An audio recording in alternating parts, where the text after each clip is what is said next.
Teman-teman sekalian, berjumpa lagi kita hari ini masih membahas tentang bagaimana pertanian di Indonesia.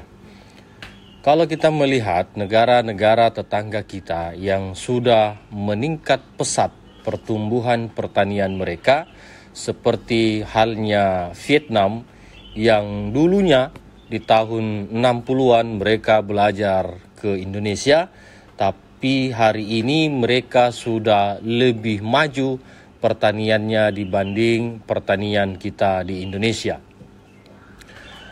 Kalau kita melihat potensi pertanian di Indonesia yang memiliki petani yang cukup besar di angka sampai dengan 10 juta penduduk dan luas lahan juga yang sangat cocok untuk ditanami tanaman apapun di Indonesia yang luasnya juga mencapai jutaan hektar, maka sangat ironi ketika kita melihat masih banyak komoditi-komoditi yang menjadi langganan impor Indonesia dari berbagai negara.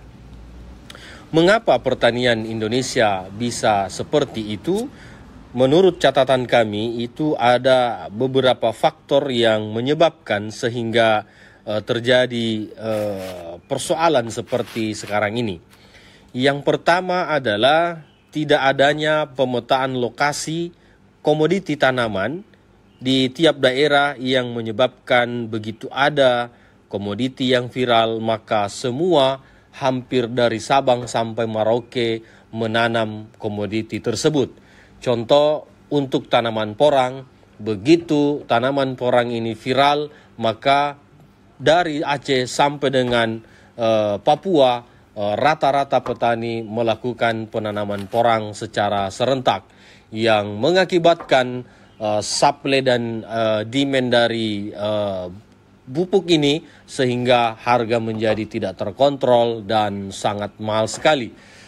Kalau seandainya dipetakan atau dibuat satu pemetaan yang baik oleh pemerintah, misalnya yang mau menanam porang hanya di bagian Jawa Timur saja, terus pengembangan komoditi lain misalnya jahe merah itu di Jawa Tengah, terus untuk sayuran misalnya di Jawa Barat, dan beberapa komoditi-komoditi yang lain, sehingga tidak menyebabkan over capacity dari produksi yang dihasilkan nanti. Kalau sudah seperti ini sekarang, ini sangat susah.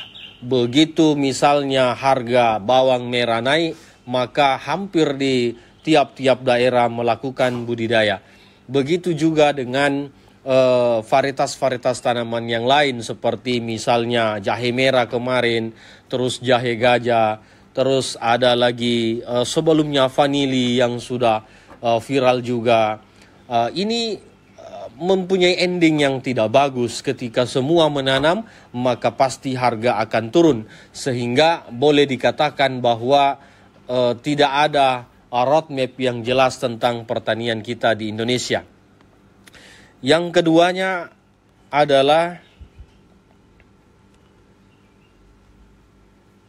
tidak adanya satu wadah petani untuk menyalurkan hasil produksi pertanian yang seperti di negara-negara Jepang ataupun Vietnam ataupun China. Kalau kita melihat bahwa memang betul sudah ada Bulog yang menerima bahan pangan dari yang sudah dikeluarkan aturannya seperti jagung, seperti misalnya padi, bawang merah, cabai, tapi itu pun tidak mendapatkan kontrol yang penuh karena berbeda dengan yang dilakukan oleh negara Jepang misalnya. Jadi negara Jepang ini mempunyai satu perusahaan yang dikelola oleh negara yang semua petani itu cukup untuk mengantarkan hasil produksinya ke pabrik itu atau perusahaan itu dan dibayar cash oleh perusahaan tersebut sebagai penjamin pembelian produksi. Akhirnya petani tidak lagi mencari-cari kemana kita akan menjual, berapa harganya, karena harga sudah ditentukan. Akhirnya petani merasa nyaman untuk melakukan pertanian. Makanya kayak di Jepang itu pekerjaan petani ini menjadi pekerjaan orang-orang kaya. Di samping memang investasinya besar dan nilai hasil produksi juga yang dihasilkan itu juga cukup besar. Nah, akhirnya banyak kalangan-kalangan mudanya yang mau terjun ke pertanian. Berbeda dengan kita di Indonesia, petani kita usianya dari 45 sampai 65. Petani mudanya, petani milenialnya itu malas untuk melakukan pertanian. Itu tadi yang menyebabkan tidak adanya kepastian harga dan kemana mereka akan menjual. Yang ketiga, lemahnya komunikasi dan keilmuan yang dimiliki oleh para penyuluh pertanian kita. Nah, hampir-hampir penyuluh pertanian ini itu hanya sibuk mengurusi data CPCL, data RDKK, terus data bantuan-bantuan yang lain yang digelontorkan oleh pemerintah, sehingga fungsi utamanya sebagai pendamping, sebagai penyuluh mendampingi petani dalam berbudidaya ini itu kurang. Nah, yang keduanya karena memang keterbatasan ilmu yang dimiliki oleh penyuluh kita, sehingga ada di beberapa daerah itu lebih pintar petaninya daripada penyuluhnya, sehingga kolerasi antar kedua pihak ini tidak ketemu dan akhirnya penyuluh kita hanya sibuk dengan data. Yang keempatnya adalah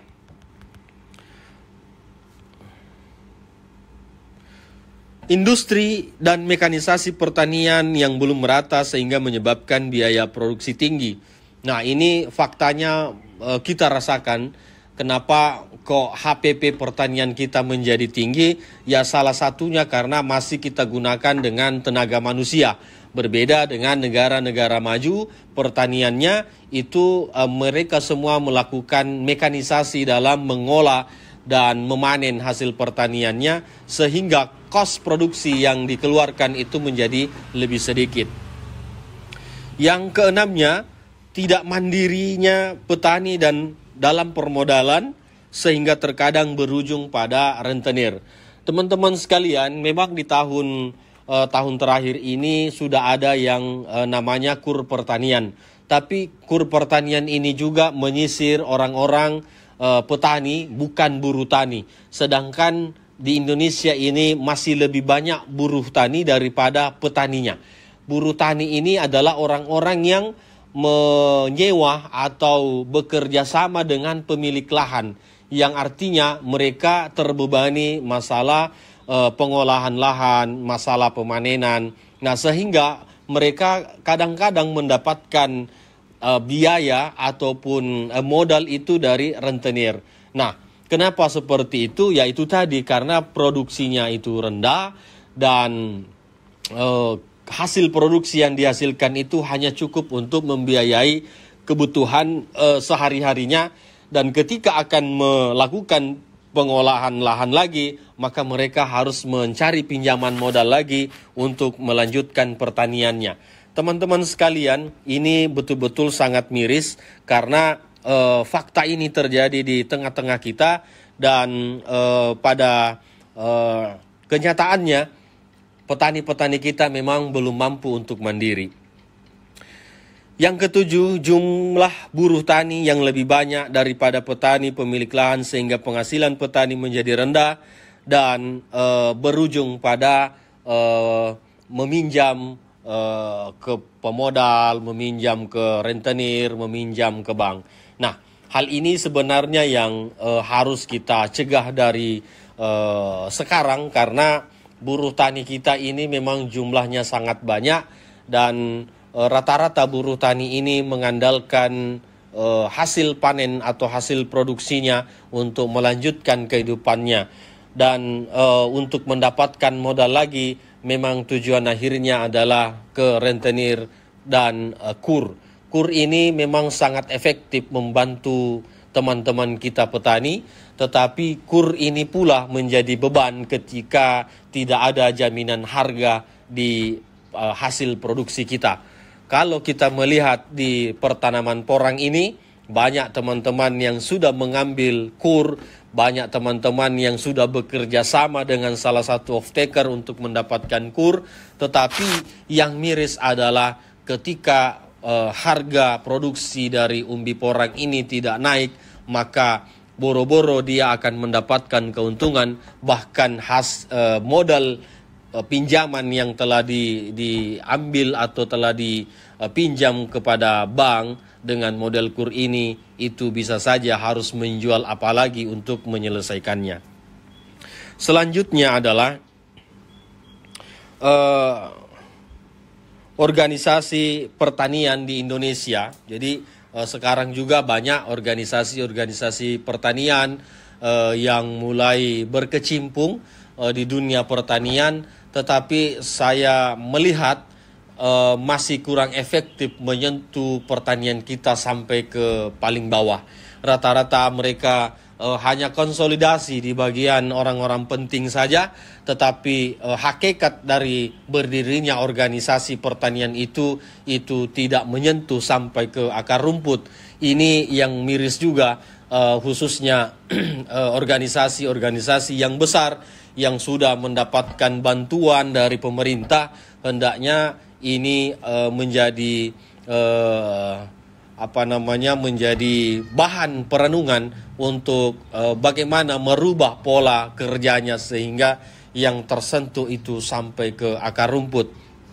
Yang selanjutnya ini disampaikan juga kepada petani-petani kita, karena banyak petani-petani kita di Indonesia pada khususnya itu tidak mampu berinovasi dan monoton cara melakukan pertaniannya. Berbeda memang dengan negara-negara di di Jepang, di Korea ataupun di China, yang sekarang ini lebih maju lagi itu di Vietnam.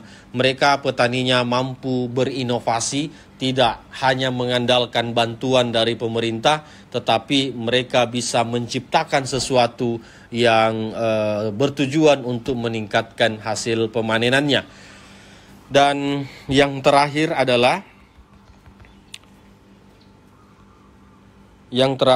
ini masih banyaknya program-program yang memang masih bergantung pada bantuan dari pemerintah. Contoh, kita melihat mekanisasi di pertanian padi, misalnya hand traktor itu masih mengandalkan dari bantuan pemerintah, combine, terus beberapa macam jenis mekanisasi itu masih mengandalkan bantuan dari pemerintah. Ada lagi bantuan bibit, ada lagi bantuan pupuk. Ini menjadi miris ketika misalnya kita mengharapkan bantuan itu, tetapi bantuan itu juga jumlahnya sangat terbatas, yang intinya tidak mampu untuk memenuhi semua kebutuhan petani kita di Indonesia. Alternatif lain memang kita butuhkan agar pertanian Indonesia ini bisa maju, bisa bersaing dengan pertanian-pertanian yang ada di luar sana.